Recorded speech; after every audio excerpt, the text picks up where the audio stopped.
So I have the screen on that I can't get rid of. It says the Granby weather, which I don't care to know. Let's see. I don't know how to get rid of it. Anyways. Okay. So you started to record already, you said?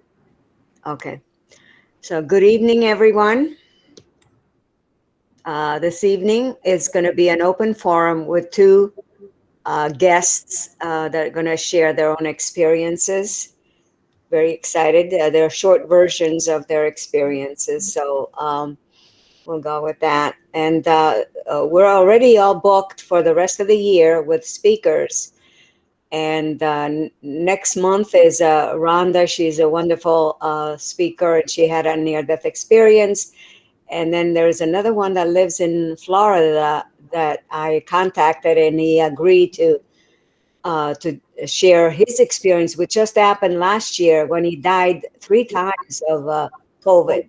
So that's an interesting speaker, very eager to share with us. So having said that, enjoy, and I'll be here for questions. Thank you. Okay, and I think that our first speaker is Gary Jacobs. Okay. And the invitation shared a little bit about Mr. Jacobs, a very exciting background he has. Let me just share a little bit of that before Gary starts. So he's had 3 Kundalini experiences when he was 19 years old, accomplished through intense, rather extreme Buddhist practice and yoga in an attempt to address addiction and other psychological trauma. And tonight, Gary is going to share his experience of this Kundalini experience. So Gary, thank you so much for joining us tonight. I open the floor to you, sir. All right, thank you. Appreciate being here. Thank you for inviting me. Yeah, I think I'm going to keep this pretty straightforward. I have a bunch of points to make, and I'm here at the encouragement of Dana O'Neill. So really what I'm going to be speaking about is response to conversations the two of us had over the past few months. And that was itself a continuation of intermittent connection we've had way over the years. You know, specifically going back to about when Dana started attending the group, which was after I had begun by a little bit, but we're talking small amounts of time when in regard to the idea that I started, I believe, in the year 2000. And in 2004, I spoke extensively, and I have my video windows blocked. I'm not seeing myself. So I was, you know, I delivered, you know, maybe 6 pages of story back then in 2004. And I've grown since then. And looking back, I think that while my story was really important to myself, the salient facts are more important in a general to the general audience. So I'll be skipping the psychological trauma. I'll be skipping, I guess we could say, my commentary, and I'm just going to deliver straightforward, and then we can get into anything else people want to hear more about. Okay, so ultimately, I've outlined some things to say here, and I'm just going to go into it because it'll be the fastest, hopefully the right length way to go at it, and it will get a lot down in a straightforward way. I'm pretty much going to read here. Though I'm liable to ad lib, so to speak. And I'm liable to react to some of the things I've written automatically, just as I review it as we go along. I had 3 experiences, all in the summer and fall of 1981. That would have made me 19 years old. And I will talk about those specific experiences in a moment. First, let me pose the question which came up earlier. What is Kundalini? What is a Kundalini experience? Which honestly surprised me, but of course it makes sense. It's natural to ask that. And I'll just say that was maybe 3 months ago. I have not been good about attending. But earlier this year I did attend, and just in brief remarks, it was clear that people needed a little more background than I assumed was common knowledge. A Kundalini, that's funny. Is Dana here yet? Dana wrote me recently, and the first thing, of course, he said is probably misspelled. Kundalina,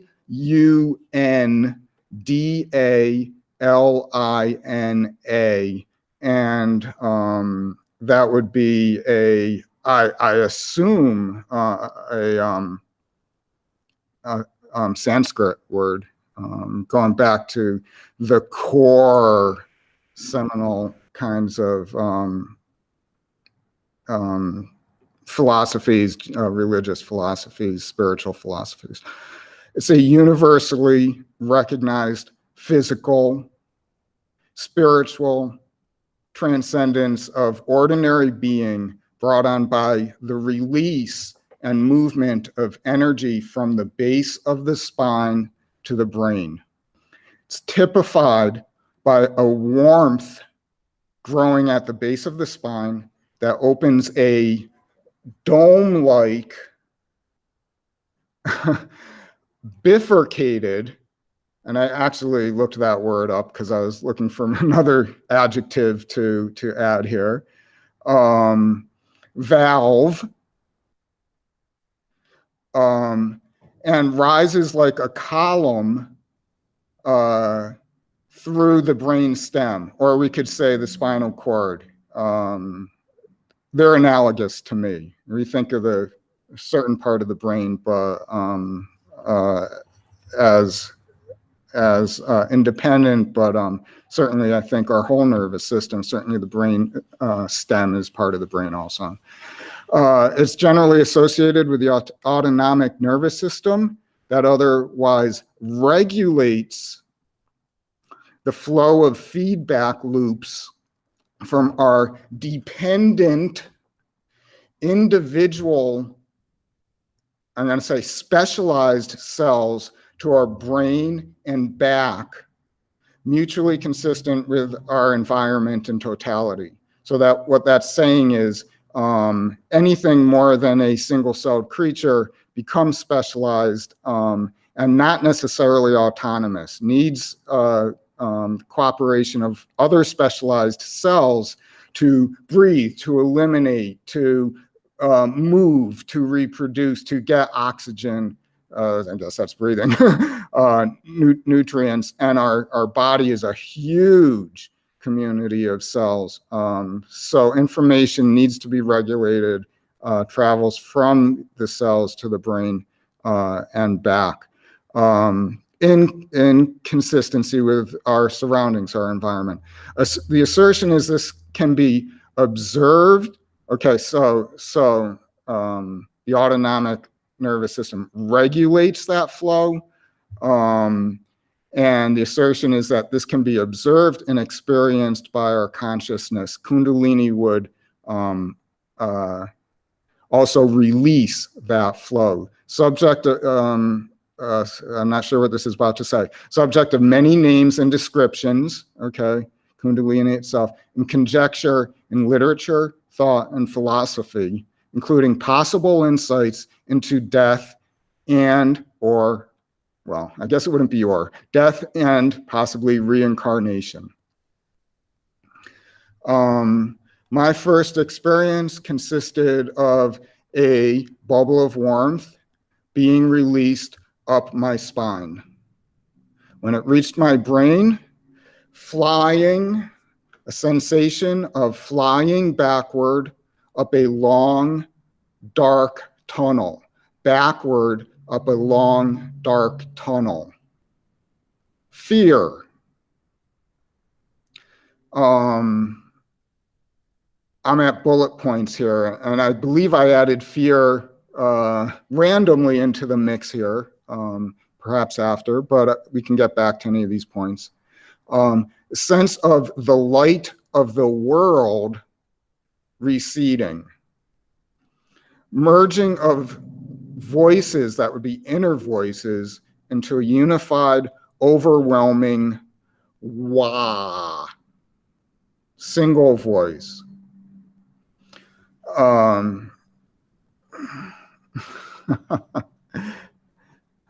Interesting word, wah, most associated with GoPro videos of extreme sports. Good enough analogy for now.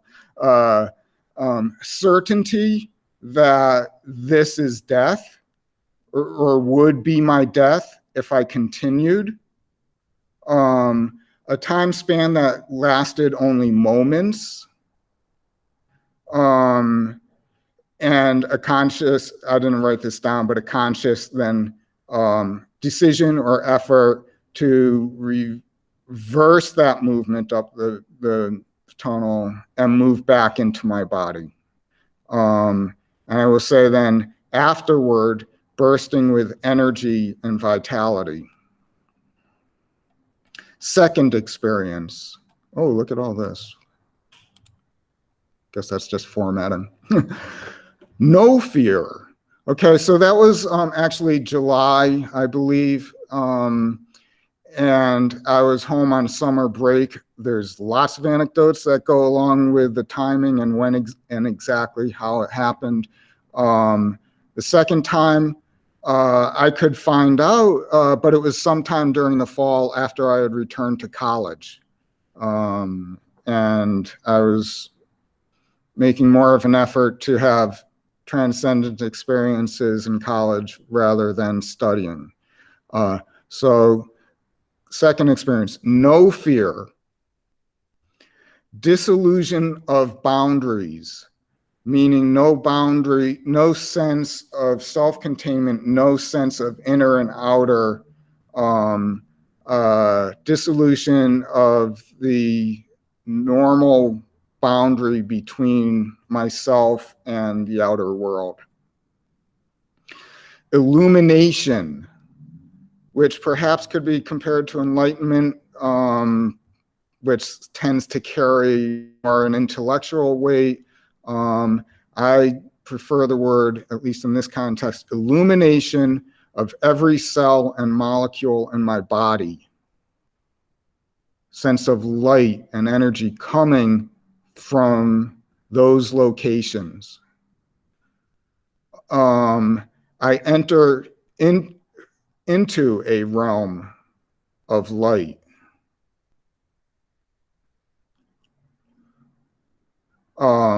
Which goes with the previous, and let's just say a general sense of realm of light there. Realization of dangers, potential selfishness, and the extent of effort that I was putting into having these experiences, becoming more conscious of the context of this experience than the experience itself. Third experience, 4 days after the second experience. And this was something that was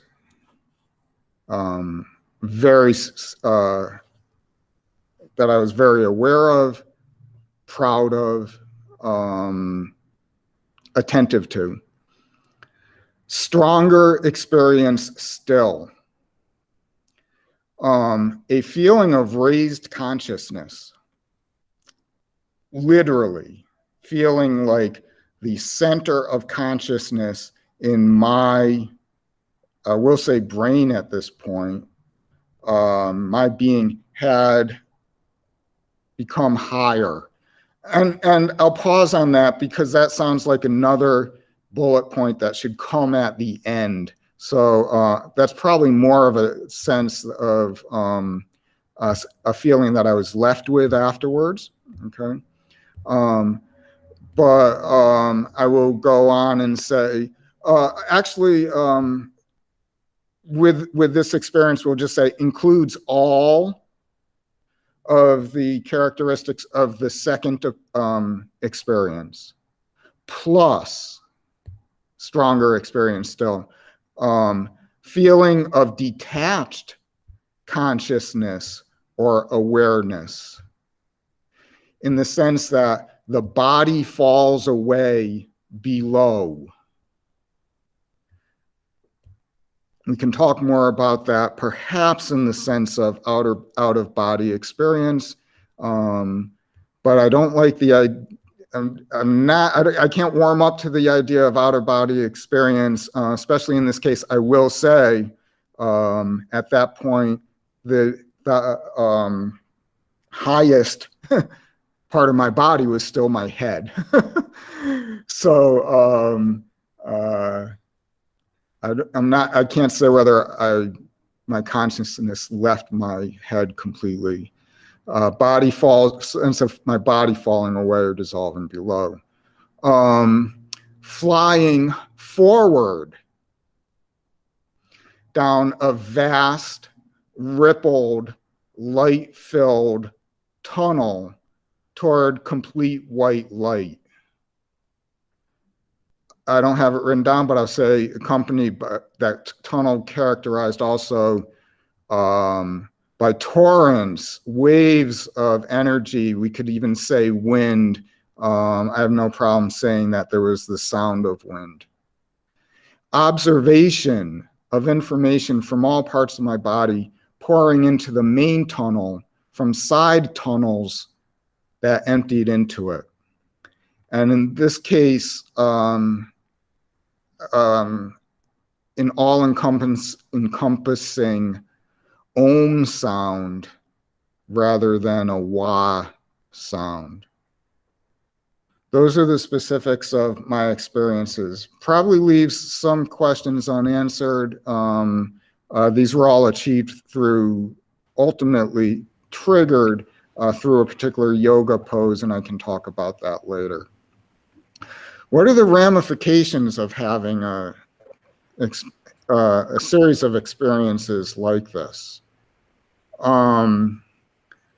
Feelings of peace, calm, and well-being with my life. I hope I address that later. I think I do. So feelings of peace, calm, and well-being with my life. Satisfaction with my fate, my destiny. Realism about my human state in general, and in particular, then and over time. And I think that does actually address what may seem like very pure positive feelings about life. We still have a human condition, always. General improved grounding, capability, acuity. I got a good series here with slash marks. Acuity, judgment, and insight. Okay. And perspective on ideas that are, sorry, it's jumping around, that are there rather than here.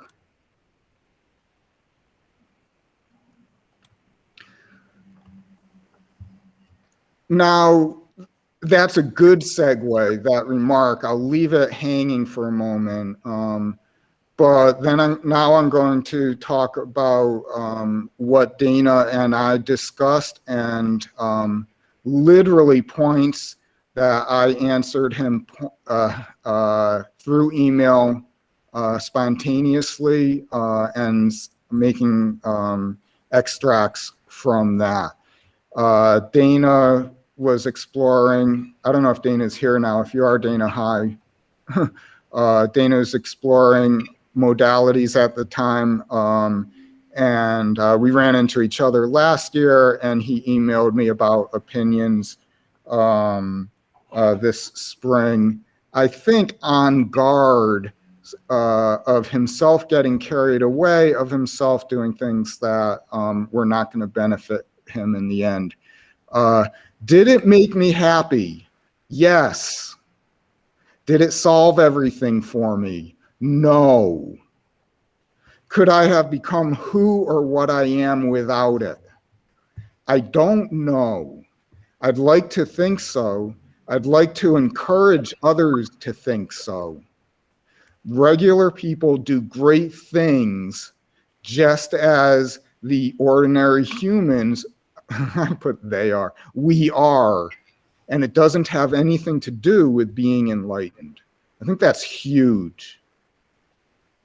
I think there's a biological component that's at stake in all of this, and maybe a true healing in that sense. But I don't think that's the only way, meaning to have experiences like this. And getting near the end, actually. Because I have questions about the things I'm saying. Dana at one point asked, is the danger, are the risks already there? And I need to backtrack. I skipped a second. I spoke of ramifications, feeling of peace, general improved grounding, acuity judgment. Alternate scenarios. This did come from my conversations with Dana. What are the risks? Loss of innocence, submissiveness, and naivete, purity. Mm-hmm. Okay. I stopped after 3 experiences because I was no longer innocent and naive, and could no longer be pure about my pursuit of these. Other risks: undiagnosable psychotic torment or mental illness. It's well documented. Undiagnosable is correct. And I did not have bad experiences, but I would imagine as a guess that such would compare to a bad trip in the vernacular sense of the expression, a rude awakening, a tragic blow, or a helpless observation of one's world crumbling, in a sense that we are helpless to stop that. I think we all experience things like this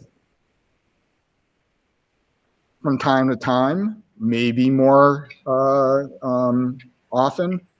Maybe we'd call it anxiety attacks today, and most of us do experience it. But the fact is we come out of them. But we could compare a common example amplified as Icarus flying too close to the sun, worst punishment for the greatest reward that we've sought, rather than the rewards equaling the needs. Are those always present? Yes. And we already talked about how I felt coming out of my experiences. I was left Actually, to get more zoom here, I opened my Word document in preview instead of words. So I get good control here, except it jumps around.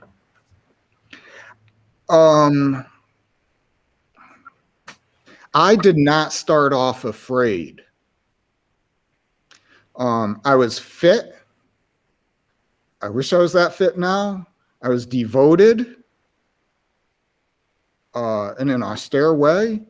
I was destined, ultimately, I think, along the lines of something beyond my control. I was compelled and I was confident. I had intuitions from my youth of the possibility of such experiences, and so felt automatically that they were our birthright, that they were natural and proper. And I actually have written here, and inherently implant a kind of proper respect. As I said to Dana in actual face-to-face conversation recently, I had those intuitions as a kid. Perhaps other people do. I lost it as I lost myself later in life. And then when I was coming to spirituality for the first time, it took on in urgency because I remembered these premonitions, or so to speak, that I had had when I was young. So all of a sudden became a carrot, potential reward for me. I believe the experience is self-selecting. If the potential isn't there, you can't or won't have it, and you won't force it until you are ready. This does pick up on how I did it, and it's my last statement, and I think I'm going to read a paragraph. I had my experiences through preparing in many ways, including daily yoga, and I would have the experience by doing in yoga what is called an upward, I don't think I wrote it here, full upward bow pose, which was an extreme back bend, and I won't imitate it right now because I can't even see myself on camera. So what interests me at this point, and in empathy with the human side of myself, is why me? I guess that's this section. What I write it out. What I don't understand in the least is, while there was one pose that made it all happen for me, there are millions of people doing that pose and much, much more every day as part of their normal flexibility. There are yogis, gymnasts, dancers, contortionists, endless of numbers of people who, in my mind, should be perfectly able to have a Kundalini experience in the way I did, and yet never, ever seem to talk about it. I don't know if I mentioned Instagram along here, but there's plenty of people on Instagram every day who I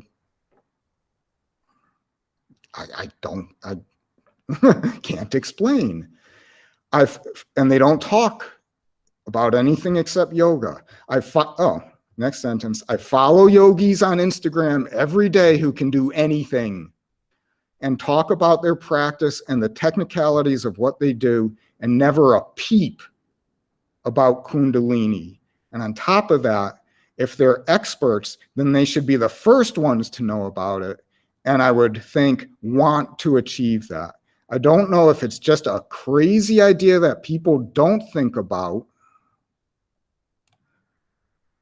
regardless of their physical condition, or if they dismiss it, or if to them, as to most people, it would just seem a wrong thing to do, no matter how flexible they are.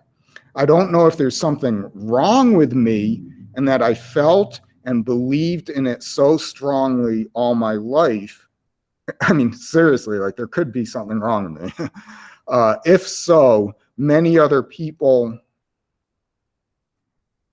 if so many other people are doing it, I don't think it would still be such a secret, good or bad.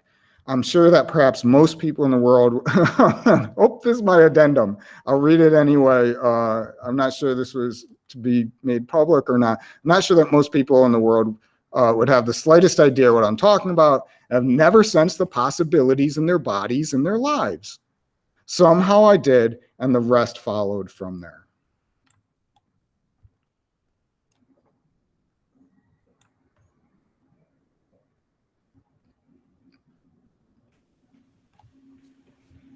And I'm done.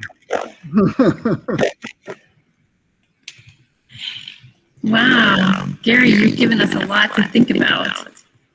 Gary? Yeah. Do you think if you look back, do you have any sensation of how you can compare your near-death experience with the feeling of Kundalini energy? Any comparison at all? I did not. I have not had what the group would probably call, from what I've heard, a near-death experience. These are the experiences that I had, and in regard to which I saw or was referred to IANDS originally as the nearest that I could find to what I had. Okay, so it's more like a life transforming experience. Yes, I did not have a clinical vital signs death. I did not have a medical condition that befell me. Thank you. Okay, we have a question and a hand up.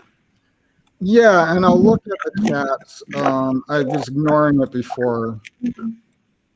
A couple there. Okay, I have a... Can you hear me? Yes. Okay. This was your first experience, was not accidental or a spontaneous thing that happened. It seemed to be that you were focused on having some kind of an experience along these lines. Is that correct? Yes. You were in a yoga meditation situation? Yes. What was your objective? My objective was to discover what the literature I had been reading was actually describing, first of all. And I was constantly questioning because I had different kinds of experiences leading up to my first, let's say, breakthrough. And all along the way, those steps I would question, is this it? Okay, so I can, if I bend myself backwards, I can make myself really dizzy and maybe pass out. Is that what they're talking about? Or is that what pilots, experience when blood rushes to part of their brain or something? So first of all, I was looking to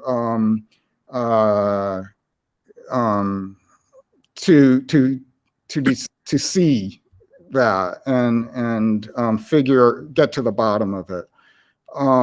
Second, I was looking to heal my life. I was in a bad state. I was incapable of functioning in the ways most people normally would. I was incapable of functioning close to the ways most normal people would. But I can't say exactly whether I knew how I was going to heal that. Ultimately, The solution, I think, can be described from these experiences as being able to step outside of my life and encapsulate everything that had befallen me, encapsulate the trauma, the physical development of my first 19 years, to perhaps physically heal myself and become whole. And I think perhaps more than anything, if there was if there was something I was searching for and would still search for every day, is that feeling of being whole. And I think that's what I found. Whole, at least at one moment. Whole, at least in a moment, 3 times. Okay, well, what I'm trying to understand is this was, you had an objective to have a Kundalini. You had read about it and you wanted to be able to induce it. Yes. Now, is this a common ability for people who are in deep yoga meditation? I mean, is this a common thing that they can achieve this? I don't know if you want to call it a spiritual experience or what, but it's an energy experience. Yeah. I don't know, and I doubt it. It's certainly, the literature reveres those who have had it or said they have had it, or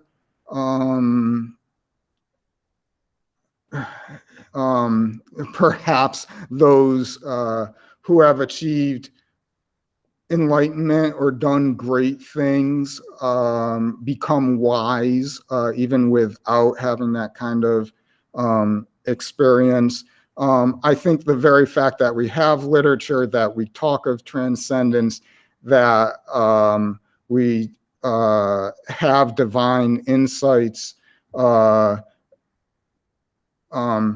attest to people going there and coming back. Certainly near-death experience would be part of that. But I think this, anything that kind of is able to step outside and be there rather than here, is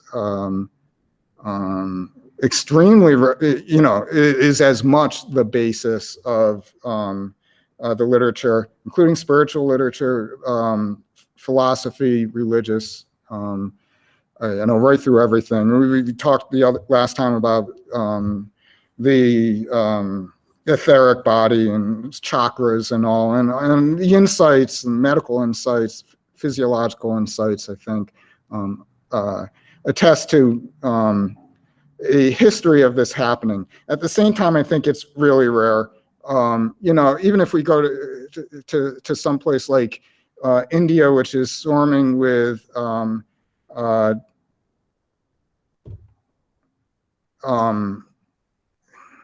acolytes, right? People being extremely austere, people prostrating themselves, crawling on their knees up mountains, starving themselves, in seeking of this. Just doesn't make sense to me either. You don't, as if that's the point rather than seeking this experience. People seem, if it was that common, people wouldn't be seeking all these, so many ways that actually don't lead to the experience. I think there's other methods. I think the Sufis are onto something. I'd never did it through meditation, but I'm gonna lose names. There's books by guys, who did it through meditation, and other means. So it's common. It's commonly recognized. Uncommon, I really think. Otherwise,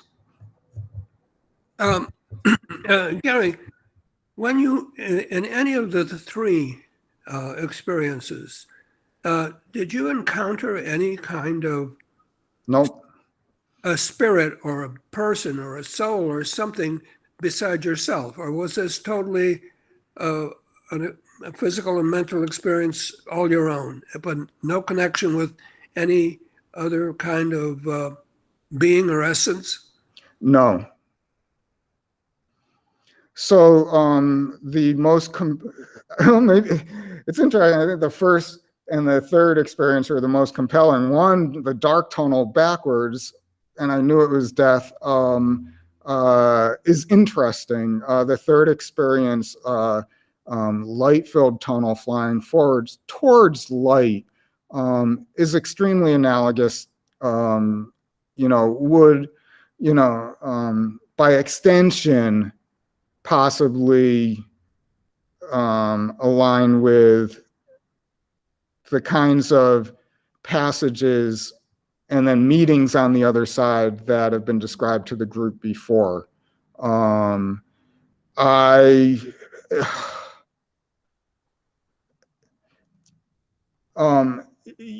think there's certain myths. I don't think you can go into this state and sit and stay in that state. So,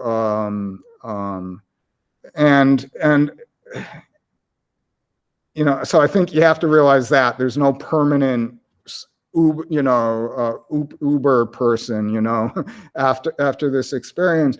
And as I told Dana, you don't stay in that state, you don't control it, because once you're in that state, you're not you anymore. All right. So is a decision to fly towards that tunnel, towards the light, not my decision.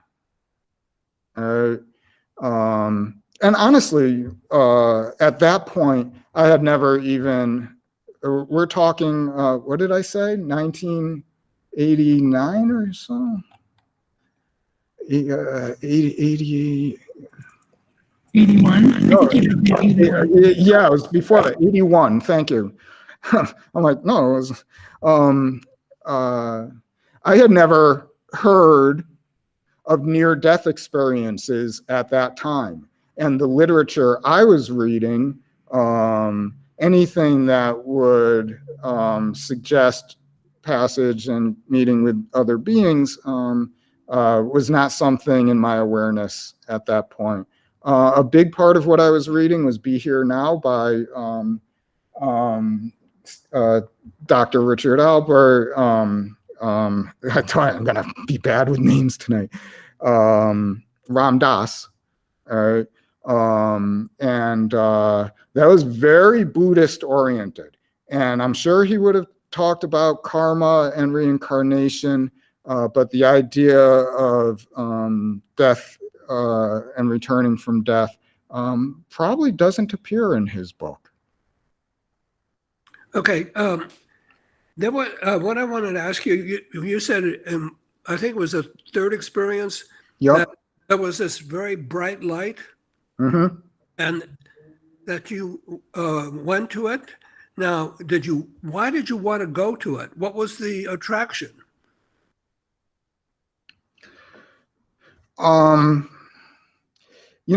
It's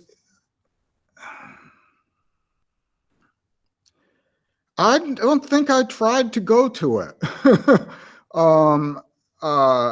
I went into this realm again where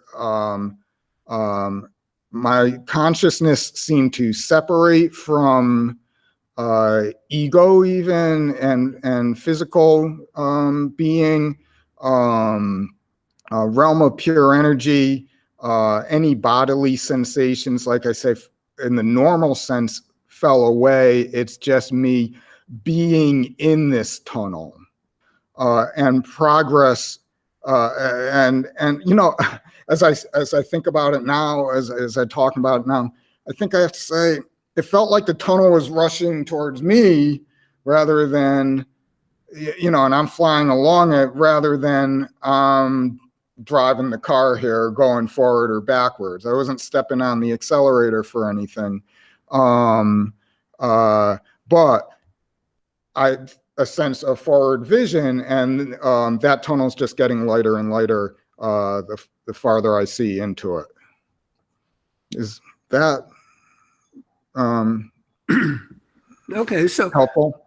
but I thought you had said when you were going through the white tunnel, which was the positive experience, Yeah.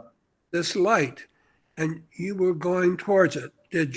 Were you compelled, or did you want to go, or were you just in neutral? What was your state of mind in that, going in that direction?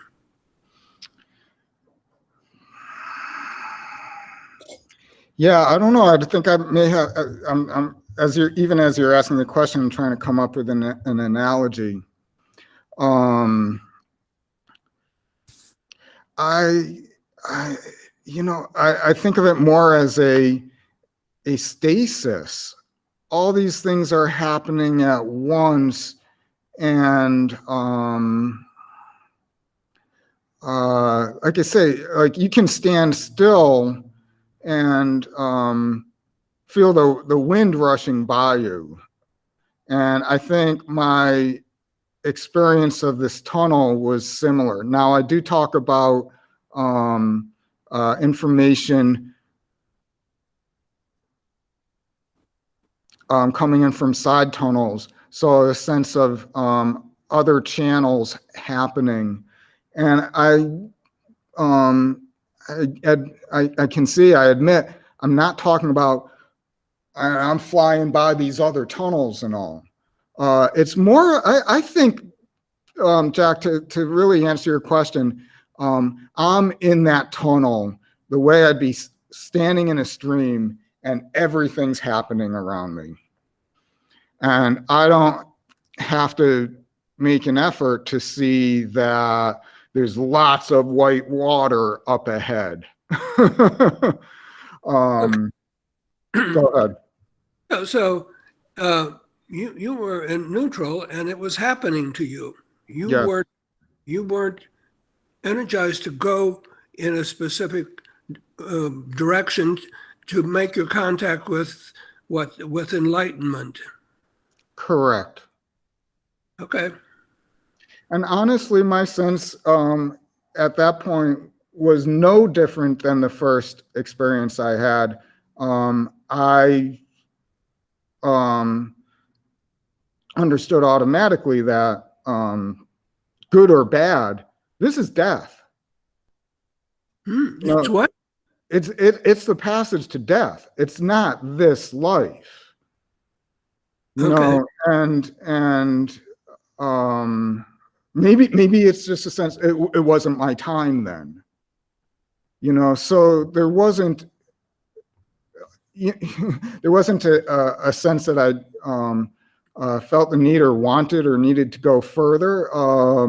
Why I had 3 experiences, maybe, still some sense I want to know a little more, but by the 3rd time, I think the writing was on the wall. And as I like to say, after all that, if that's not enough, there's something wrong with you, right? And I know that's not a comment. I don't mean that as a commentary on the perspective you're taking, with these questions, but that was my sense at the time. Okay. My last question. Yeah. What do you mean by enlightenment? Oh, enlightenment. Yeah, that's a loaded word. So I prefer illumination, a sense of the actual literal role that light plays in this kind of experience or philosophy. Enlightenment, I think, in the spiritual or religious philosophical way, in an acceptable way, would be a garnering of wisdom. And no small emphasis in my talk here on where I come across the word. What did it do for me in terms of grounding? and perspective and acuity. I think ultimately, I'm going to follow this up with a contradiction, but ultimately that's the best we can talk about in terms of enlightenment. Someone who has wisdom and seems to have a lot of wisdom on an ongoing basis. I think the flip side of that, and I think that wisdom comes from being grounded, from seeking truth, and having a strong sense of the sixth chakra, perhaps. Some people may say once your pineal gland is, expanded, there's, analogous to an enlightenment experience. I prefer to talk about the corpus callosum, which is the literal connection between the two sides of the brain, as perhaps an organ that might embody true enlightenment. But I'll just say experience of all that can be experienced in any moment, or all that can be sensed in this reality in a passing moment. I think there's a certain kind of enlightenment that comes with that, a lack of fear, of a satisfaction with one's life, or a lack of fear of dying. That may be core to enlightenment experience, but I'm not ready. But I don't often talk about being enlightened. It's too common. It's too loaded. A term. I would have accepted enlightenment. I would have enlightenment, but I've been kind of monopolizing. I passed the question, the speaker to some. Any other questions, please? I have a question. Yes. Hi. I've actually had 2 Kundalini experiences myself, and what you're talking about, I completely understand. So when you were having your experience, as for me, I felt like I was out of control and I didn't know what was happening. A lot of it was fear of the unknown. Did you have a lot of fear of the unknown? Like you were out of control? No, I did not. Did you feel like pieces of you were kind of put back together, like you had a little bit of a soul merger afterwards? Absolutely. Yeah, because I felt like part of me was afraid of having the Kundalini experience because, like I said, fear of the unknown. But part of me longed for this, has been searching for this. And when my soul was merged back a little bit, not totally all the way, but my intent was to try to get better and be better for myself and for other people. And I think for the first time in my life, I can respect myself and I can respect another person. And my intent talking to people now, instead of making fun of somebody and kind of doing one up on them, I can respect both parties. And if we can't respect each other, I can say, okay, we're not going to talk. We'll talk until we can come to a point where we can respect each other and really mean it.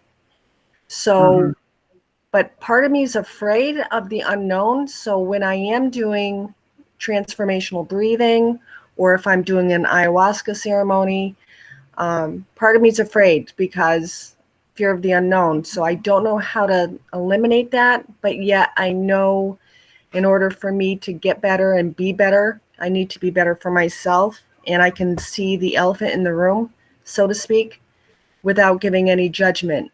Do you find that, how do you go forward without the hesitation of fear? Okay. Yeah. We all have fear. And the decision to stop having Kundalini experiences was scary because there probably were parts of me that still weren't whole. We have trauma we want and need to heal, and we experience new trauma every day. And I think that's the human condition, the life condition, but we don't need to fear it. Right. I'm terrified day to day, actually, that, I'm going to space out and I'm going to blow this job interview. That terrifies me.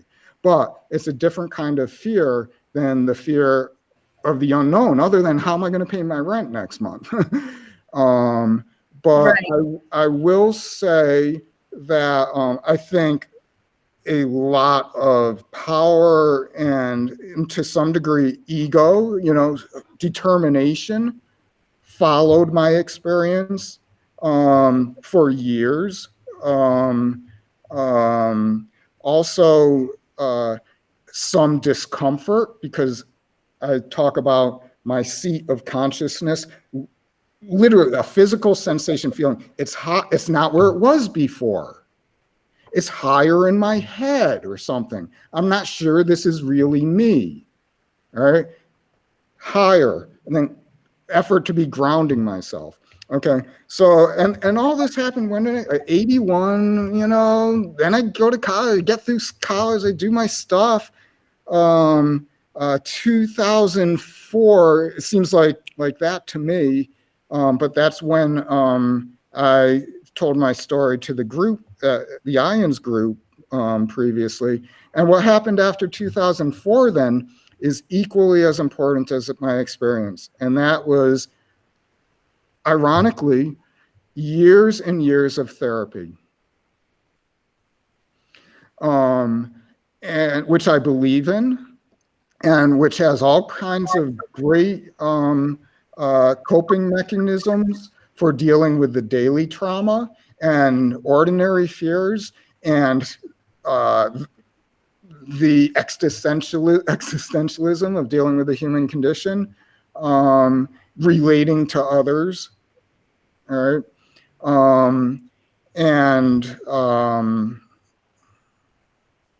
I don't know, I think I was going to say something else. But all the things that we do experience as physical beings in this realm, I do believe in a very sharp distinction between here and there. I find that comforting. I find that I discovered I have everything I need to deal with everything that's here. Right? And I'm not, given all the other things I've said, or with the exception of everything else I said. I try. Any other questions? We're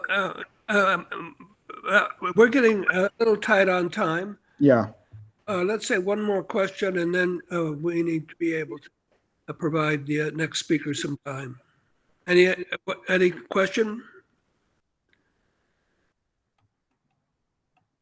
Well, Gary, I have to say this was really a very enlightening presentation. You really clarified a lot of questions we had about what a Kundalini was, and it was you kind of described a pure form, and we thank you for that.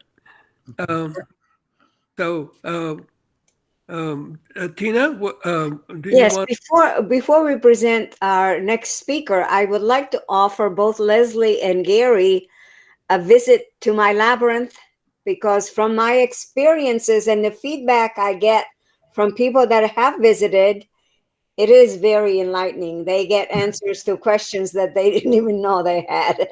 And so please get in touch with me anytime and come and visit. It is open to the public. Thank you. Thank you. Okay, so Denise. Denise, Okay. are you there? I'm here. Hello. Hi, Denise. Thank you very much for volunteering to speak for us this evening. Well, thank Okay, you so so much. I'm going to allow you to just share your story. Thank you. Okay, thank you, Tina, for having me, and thank you very much, Gary. That was very interesting. Back in 2013, I had cancer, not once, but twice. And it sort of led me to a place of meditation. I had meditated all through my life, but not consistently.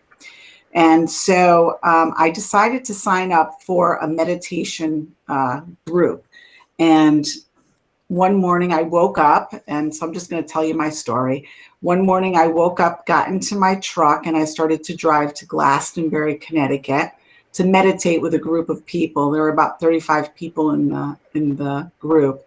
And I had noticed that I had felt very different that morning when I woke up. I felt very different when I got into the truck and I started to take my drive to Glastonbury. I felt connected with the universe, with the sky. My heart felt very open. I really didn't have any words to say what was really going on with me, because I had never felt like that before. And so I arrived and I went into this room, and there were, like I said, 35 people there. And I was a little afraid to meditate with so many people. So I had sat very close to the door. So if I got nervous, I could run out. So I put my back straight up against the wall, and the meditation was a guided meditation. There was a facilitator there. And she started to talk and told me to close my eyes with the rest of the group.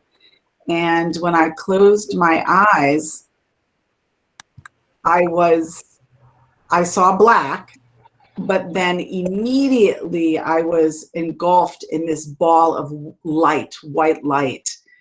And there was no tunnel. People talk about a tunnel to the light. There was no tunnel. I sat there I couldn't move. I believe I was out of my body. And I saw 3 light beings, and one was in front, and there were 2 in the back. And they were kind of moving a little bit, positioning themselves, but the one in front never moved behind, and the ones behind never came in front. And the meditation, I know for a fact that I was in with this light for 30 minutes because the meditation was 30 minutes long. But to me, it felt like maybe 5 seconds or 5 minutes. I don't know. But what happened was I started to talk to them with my mind when I was there. They didn't answer. I was engulfed in a light of love, I can say. It just consumed me, and I felt this warmth, this heat. It was absolutely beautiful. And at the end of what was happening to me, that's when that tunnel came for me, and they slowly started to back up. And once they did that, as I was coming out of that tunnel, being pushed back, I didn't want them to go. So I felt myself trying to hang on to them. And I kept saying, no, no, but not out loud. This was in my mind. And it went black. And then the energy started to move around the room so quickly. And a woman next to me sneezed. I heard that sneeze, but I couldn't move my body. All of a sudden, the energy came up to the tip of my nose, and it was a strong force. And then all of a sudden, the energy, or a spirit, moved slowly back, and I felt this as if I had went inside my body, back inside my body. When I opened my eyes, because I heard the facilitator say, "Oh, you can open your eyes now." So remember, I heard her say, "You can close your eyes now and you can open your eyes now." I heard nothing in between that time. So when I opened my eyes, she was a medium, and so she started to read people at that time, and everything that she was saying had to do with me. Well, I couldn't speak, so I just sat there raising my hand. That's me, that's me, that's me. It was absolutely beautiful. At that point in time, I had no idea what had happened to me. I couldn't logically think about what was happening. It was just feelings and emotions. It was overwhelming. And when I got back into the truck to go back home, I didn't turn the music on. I just went home. I went home, and I came into the house, and my husband said, "How was it?" And I said, "Oh," nonchalantly, "Oh, it was fine." I went upstairs and I went to bed for 3 days. 3 days. So I found it interesting that what I saw were 3 light beings. I went to bed for 3 days. I don't remember eating. I don't remember getting out of bed. I don't remember going to the bathroom. My husband came upstairs and he finally said to me, "Are you getting out of bed today?" And I thought to myself, "Oh yeah, of course." And he says, "You've been there for 3 days." I had no idea. So I got out of bed and I took a shower, and I became extremely depressed after that. I hear a lot of people talk about out-of-body experiences and how they become happy and they have the meaning to life and all of this kind of stuff. But for me, it was traumatic, and I became very depressed. It took me a good probably 2 months to start to realize that I needed to live. And that was the ultimate message, that I needed to start living my life, because I don't think I was doing that. Basically, what happened to me with that out-of-body experience, or enlightenment, was, and I do love that word, was everything that had happened to me in my life was taken away. Any trauma, and I have lots of it, they're just experiences almost that I can't relate to anymore. I know they happened to me, but I have no emotions about them, or feelings of sadness, or maybe resentment towards people that probably deserve a little bit. But I just don't go there anymore. And I was reborn. That's what happened. I was definitely reborn. So that's my experience. It's wonderful. And all things really came to a full understanding of why we're here. And I know from that experience what my direction is in life. And I know because of it that I'm here to help people. So that's my experience. Does anyone have questions?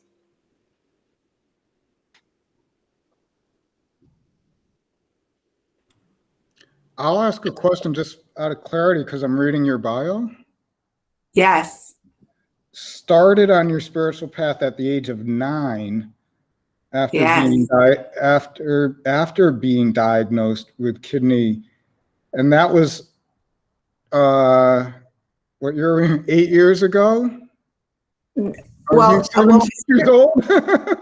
No. Well, my spiritual path started when I was 9 years old. That's true, because I never felt alone. I was always very spiritual, always wondering what was going on with the other side. I've always asked God, to show me proof, which is, I'm a Catholic, and so we're not supposed to be asking for proof. but for some reason I knew that there was something beyond me. And so I got kidney cancer. There's a lot of things that happened up to the 2013. But my spiritual journey really started when I was 9 years old. I knew things about people and about the world that, you know, a 9-year-old doesn't know, just intuitively. And I've always felt spirit from that age on. But the awakening, the true, you know, I've been asking for it for a long time. And then in 2013, when I saw the other side, it was a confirmation. I mean, you know, I'm human. I want to see, and it was given to me. So it was a blessing, but it caused a little bit of havoc, you know, after it happened. Does that clarify? Yes, I misread. Okay. After being diagnosed with kidney, et cetera, in the same year, but it's in the same year that you were diagnosed. That was years after you were 9 years old. Yes, yes. So the year I was diagnosed is when I had the out-of-body experience. Yes. Okay. Yes, yes. Questions? Any questions? I have a question. Yes, Jack. When you were diagnosed with cancer, you had already been, what shall we say, enlightened? Is that correct with your experience? The experience happened after the cancer. Okay. And so when was the cancer cured or neutralized or gone? Well, let me tell you this. For about 2 years, I was complaining to the doctor that I didn't feel well. Okay. And they said it was psychological. They came up with all kinds of stuff. And your kidney is about the size of your fist. So by the time they figured out that something was terribly wrong with me, when I was losing my hair, losing my eyebrows, losing my eyelashes, my kidney was the size of 2 of my fists. And it was pushing, and I couldn't really eat because it was pushing into my stomach. And also, you know, there were enzymes in my liver that was elevated, and they said, oh, you must be drinking, and I don't drink. And so, you know, they came up with all these excuses, and this was August 9th of 2013. And they did an ultrasound, and they saw the kidney being so large, and they could tell by the ultrasound that it was cancer. And they said, we found cancer, and we need to take your kidney out. And I said, thank God they found something wrong with me, because it was about to just explode. So I was so happy. I went to bed that night thinking, it's about time. I finally know what's wrong with me. Thank you, God. I was praying. And I'll tell you a little story. My dog, for some reason, jumped off the bed, which she never did. My English bulldog, she's since passed, ran down the hall and was laying at the end of the hall shaking, because I could feel the presence of my grandmother there. It was like a celebration that I was going to be able to continue living, because it was pretty close. So they removed your kidney? Is that what happened? They did. They removed my kidney. And then that was August 9th. And then October 23rd, on my grandmother's birthday, they removed my thyroid, because my thyroid, the center of it, was all cancer. And that, come to find out, that at the time, I didn't realize that October 23rd was my grandmother's birthday. And when I came out of surgery, October 23rd, my stepmother was there, and she said that I saw my grandmother. And I don't remember that, but that's what she told me. So what I've learned from this, which I've always known, but this sort of just took it to a whole different level, is that we're all connected. no matter where we, come from, no matter what tragedies we've had. We're human. We all have tragedies and sorrow and pain, and we're just all connected. Okay, well, I just wanted to ask one question about the cancer. During Yes. that time, did you do any self-healing meditations? No, I didn't have time. What happened is they told me that I had the cancer. And then a week later, or less than a week later, because it was so detrimental that I get into surgery, I was taken into surgery almost right away, within days. Okay. So there was no self-healing. The self-healing I feel was, thank you, God. They finally found what was wrong with me. I think those are my words, thank you. Thank you. Yes. There was a hand raised. I have a question. Denise, Yes. thank you for sharing your story with us. That was very, very interesting. I have a question about when you were in the meditation and you were sensing the three spirits. Was there any kind of communication, knowing, or understanding that you got from them? I saw them.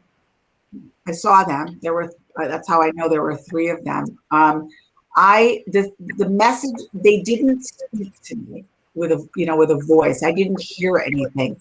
It was a feeling. They just radiated love, compassion, warmth, unconditional love, healing. I was healed from everything. And I think they came to me to start to tell my story. That started a long time ago. And that led up to this, because I really feel like everything in my life is so connected, that this is why I'm here talking to you. Do you have Leslie? do you have any? You had your hand up. Yes, I have a question to ask you. When you were doing this meditation, was there certain hertz that you were listening to, certain tones? Because We'll go back to Lori in a second. No, I wasn't tuned into any hertz or tones. I don't. Was it a certain meditation, or before you did your meditation? Because I know for me, it's my attention and my intention before I start anything. So if I'm in like a low vibrational state where I'm having a bad day, I find I have no success. But if I have my intention and my attention on having, good things happening, understandings, things like that, was your state of mind in a great place, or an accepting place, or a healing place when this happened for you? I've always been an accepting person, so I think that's kind of innate for me. I can't remember any particular thing that I wanted to heal, or any particular state I was in. I was just excited to go to a meditation and to sit with a group of people, because I had never done that before. I've meditated on and off by myself with guided meditations, because I need to go somewhere with a meditation. And I thought it would be a great opportunity to go and see what people do for healing, maybe. So I had really no intention, because I had already started reading, the philosophies of healing, and, chakras and all of that type of stuff. And I'm very devoted in my own religion, to my church and stuff like that, and prayers for other people. So it was just more of an interest to go there. Okay, thank you. So. If I could continue, where I was going to ask, did you ever go to any? Leslie, we cannot hear you. Lori's speaking. Can you hear me now? No? Yeah. Okay. Did you ever go to any additional meditation sessions where you experienced something similar, or did you ever notice after this experience that you had any additional sensory experience, or this was just like an all-encompassing thing for you?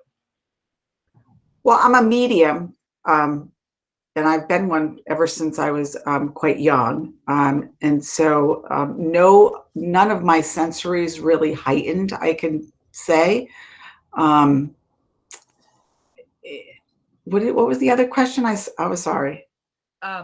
Did you ever have any similar experiences during any subsequent meditations? Not the experience of ever seeing the light beings again. I have spirits. When I read someone, I can feel the presence of spirits, not like that experience, but I can feel spirits.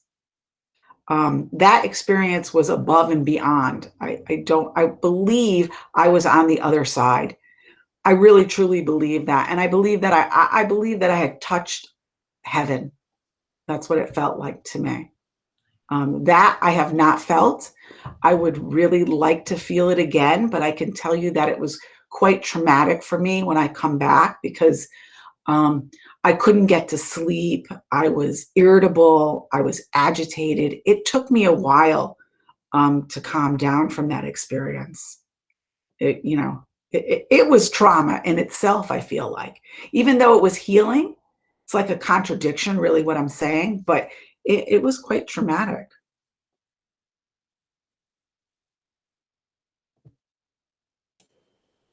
Jack, did you have your hand up again?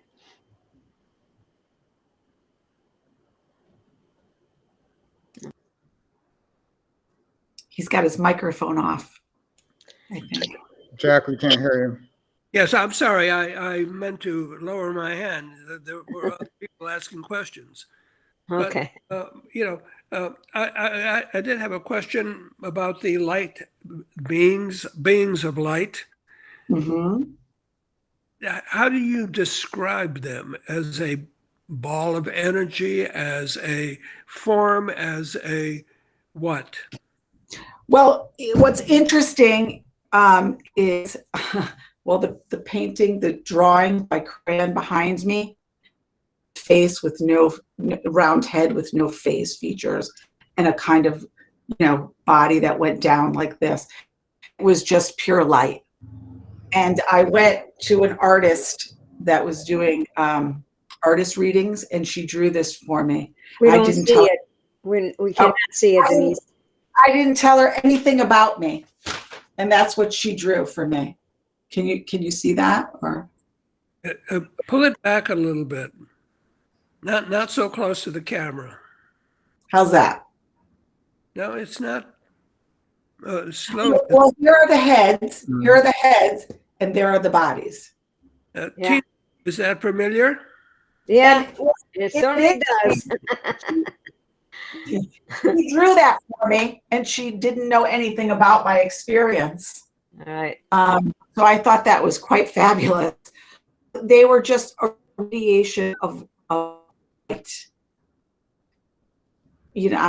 I could see the form of a head, and I didn't see arms or anything. It was just down and bodies. And how many were there?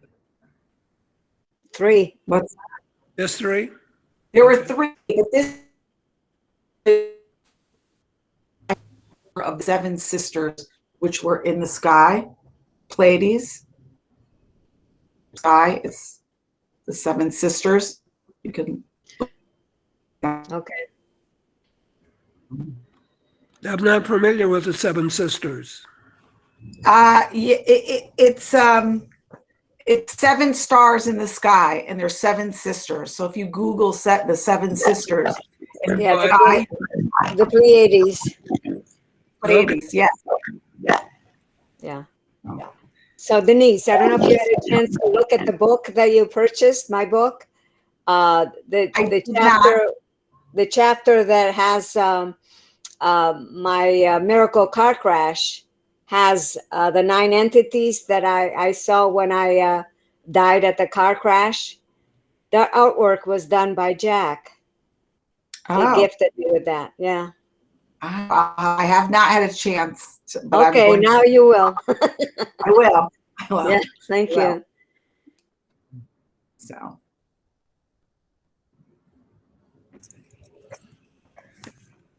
Anyone else with questions? I had my hand up, but a lot of what I was going to say, ask, has been spoken about. But I think ultimately I was going to frame a question and then talk about the emotional aspects and ask about your emotional state before your experience, possibly in regard to your unfortunate sickness or your upbringing versus afterwards. And it's sort of a separate question. If I don't understand. I don't want to say that. I'm curious, as a medium, if and you're sensing other beings. I think part of the definition. Why aren't they similar to the ones you sensed in your meditation? Say that again, the last part there. Okay. As a medium, you're communicating with other beings? Correct. And, but you're saying you haven't experienced anything like the three beings in your experience. And I'm wondering then, what do you sense when you're communicating with other beings? Okay. So when I do a reading for someone, they're sitting across from me. And basically what happens is the people that come in for them, not for me. These people are coming through for the people who are getting maybe, it could be a mother or father or sister. These people, these beings that are coming in, or energies, I have no relationship to them. I'm delivering messages to people who need to hear evidential mediumship. I'm an evidential medium, so I bring in information that you can verify. It has to do with the person sitting across from me. It has nothing to do with me. I think also that you have to live your life a certain way in order to be a medium, or in order to be someone who is going to bring through people who have passed to the other side. So I've always lived my life a certain way. That is, I don't talk about people. I don't wish any harm on anyone. I'm not judgmental at all. I understand that people have a journey, and it doesn't necessarily have to coincide with my journey, or I don't have to be an approver of their journey. I just let people live their life, and I wish them the best no matter what. I think you have to live your life that way in order to be a medium. So these people who came in with my meditation, my out-of-body experience, had to do with me. Whereas in mediumship, it has to do with the person sitting across from me. Does that make sense? Yeah. Gary, I'd like to add more to it. I've been doing mediumship since I was 2 years old. And when I died at the car crash, those 9 entities showed up. I never knew that they existed until that. And it wasn't until just a few months before I actually published my book, that was years after my car crash, that they told me who they were and what their function is.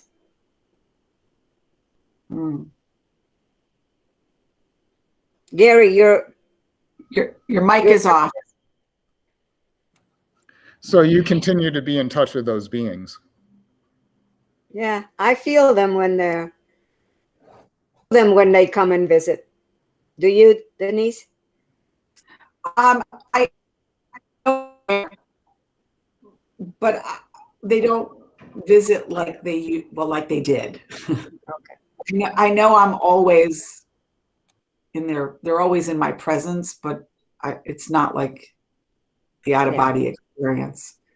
So, and Yeah, and just like you asked about my childhood, I didn't have a very good childhood at all. So I've been through a lot of trauma, and so that was quite healing to have that experience. So, I mean, a lot of people look at me and think I had a wonderful life. I could tell you that I definitely did not, and I had a lot of trauma. I mean, my parents got evicted from houses, and it was just horrible. It was horrible. And I can smile about it because I understand that it's their journey, not really mine. I was just a victim. So, but I'm not a victim anymore. I don't care. I don't carry the game right, and you understood that there is no victimhood now. Yeah.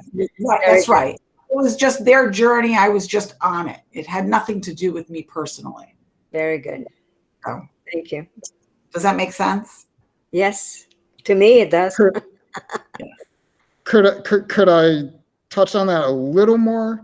So emotionally, would you describe that as grew up with anger or extreme sorrow or loneliness, or is there anything like that you could tie to that, or all the above? Maybe a little of all the above. I think I was a very defensive type of person at one time. And I thought everything was, about me, maybe, bad stuff, or someone said something was, oh my God, but that went away long before the out-of-body experience, though. I mean, that's really old stuff. I had been doing the work for a very long time. This was just, an extra dose of healing, I think. Okay. Does that make sense? Mm-hmm. Yeah. I mean, I've been reading self-help books since I think I could pick up and read. The Road Less Traveled was one of my first ones, so I was always on this journey. So. Okay. I have a question. And actually, it's kind of a question for both Denise and Gary, but maybe I'll ask Denise first. Denise, do you feel that if you went and had a guided meditation again, that you might again experience that out-of-body experience? No, because I meditate every day. And I do go to guided meditations. I'm in a mindful facilitator course at the Copper Beach Institute. And I do a lot of meditating, a lot of walking, a lot of meditating. I'm on a mindfulness journey. Okay, thank you. And Gary, I want to ask you, do you feel that meditation alone could bring about a Kundalini experience, or do you feel the yoga is a necessary component of that? No, I believe meditation could bring it on. I was searching for a name before. Gopi Krishna just popped into my head as you're talking. Wrote the book Living with Kundalini, and he describes all his experiences as being brought on by meditation. I couldn't do it that way. I have not tried. I totally believe it. It's not so far from doing it that way than being in a certain yoga pose. That's irrelevant. But what was I going to say?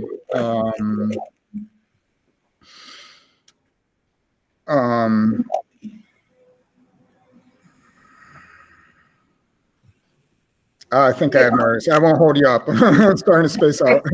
Sorry. I can expand, Gary, on you talked about. I was going to tell an anecdote, actually. Should I continue?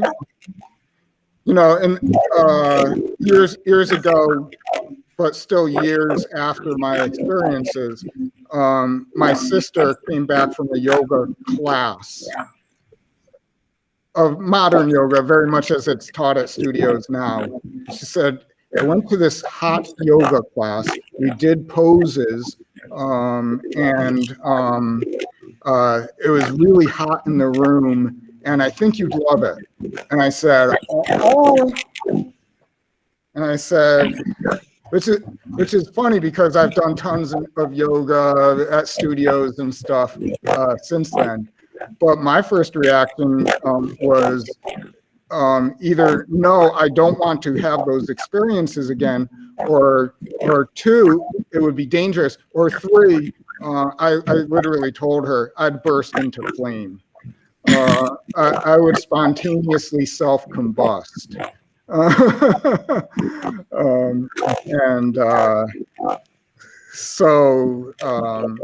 No, I have not sought it again, but I believe it can be brought on any number of ways. Yeah, I just wanted to expand. Gary, you talked about the pituitary gland. I went all the way to India to try to get one of, afterwards. But It's not clear. I don't know what you said. Gary, maybe you should turn your sound off so we can maybe hear better. Thank you. Denise, can you hear that? Yeah. Go ahead. Can you hear me now? So I was saying, I was just going to expand a little bit. Gary had talked about the pituitary gland. I've done a lot of, meditation with focusing on the pituitary gland to try to get to that place again.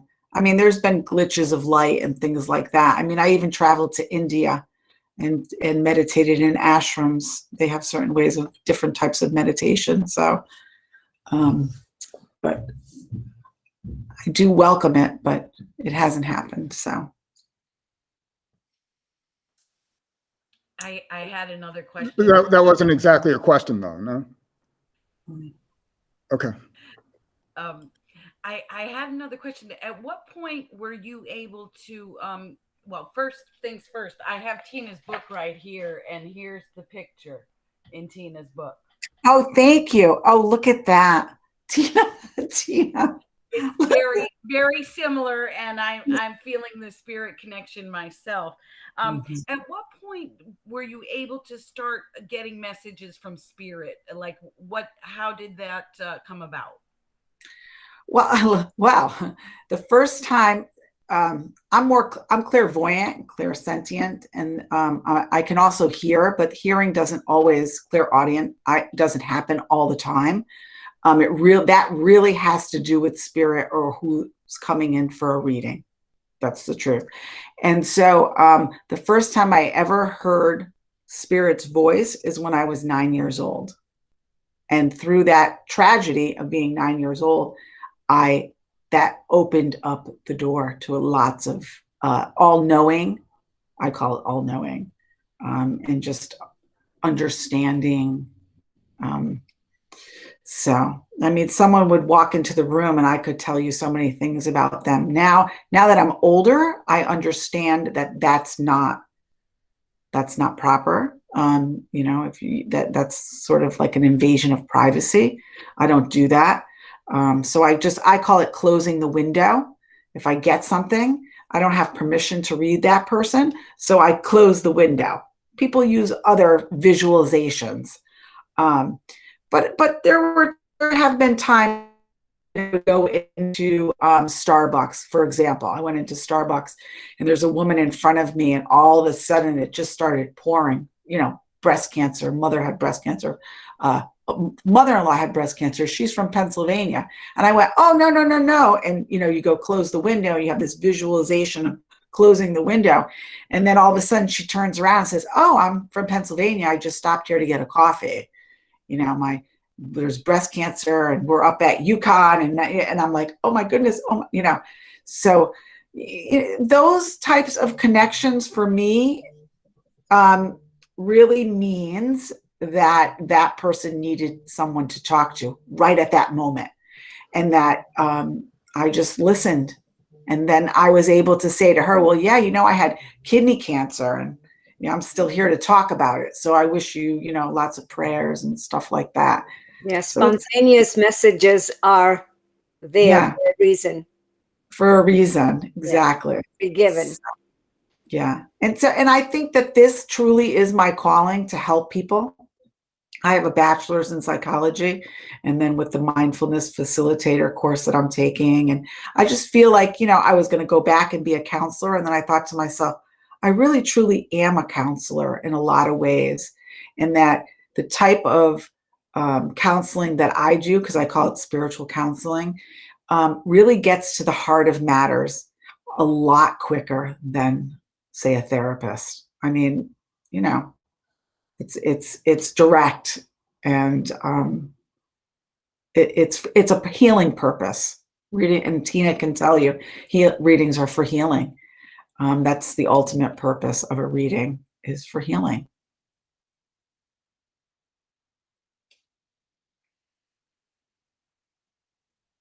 Very good. Any other questions, comments? Change of subject?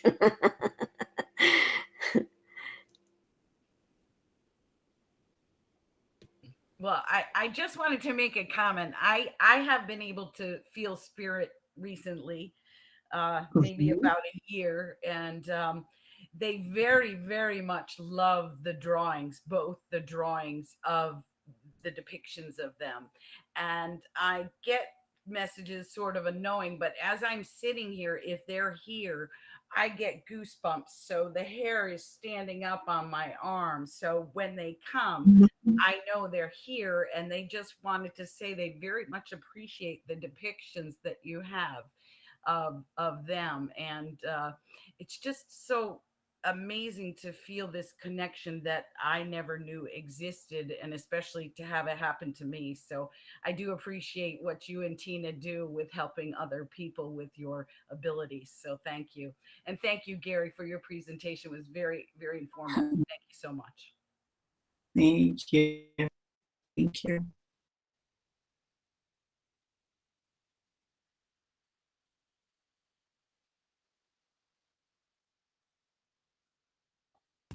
Anyone else?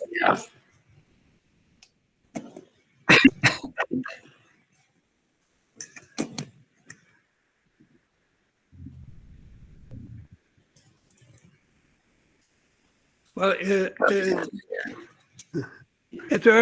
there are further questions, we were technically going to have an open forum, but I think with 9 minutes left,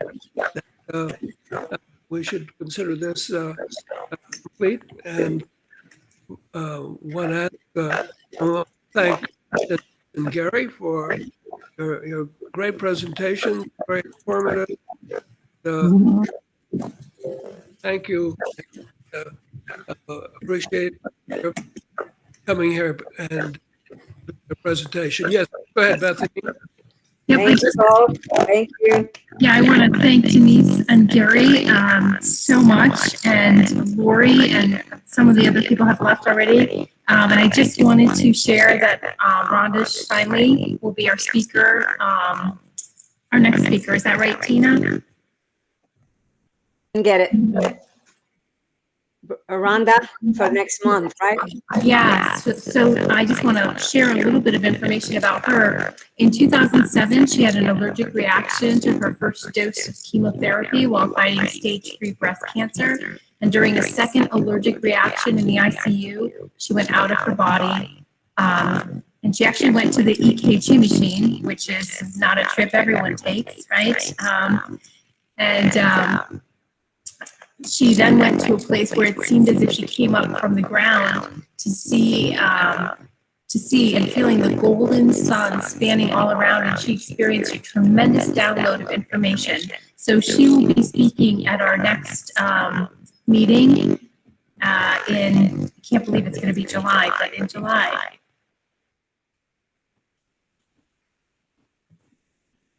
Yes, very grateful for her. Thank you. Yes, thank you. Now this is going to be posted. Sue Maisano is going to post this on our website, right? Very good. We'll get the recording in a couple of days, and by Saturday we'll have it, I think, on our website. So did you want to add anything? No, I think it's good. Just I'll post on Facebook too, and the website whenever it's available. Yes, and Sue from the Boston IANDS will place it on Twitter, which just learned today. I was talking with her, and right now she went from 300 followers to 600. She said, so that was pretty good. The group is growing. Thank God. Thank you all. Appreciate it. Have a good night. I'll thank you for the opportunity to speak. I got a lot out of thinking about it and gathering my thoughts. I appreciate it. Okay. Thank you. Stay healthy. Very good. Take care. And good luck to Jack with your move. Thank you. All right. Okay. Bye, Good night. everyone. Good night. Bye.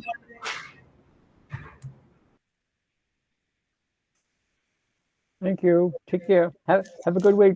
Stay You well. too. Thank you, Lou. You too.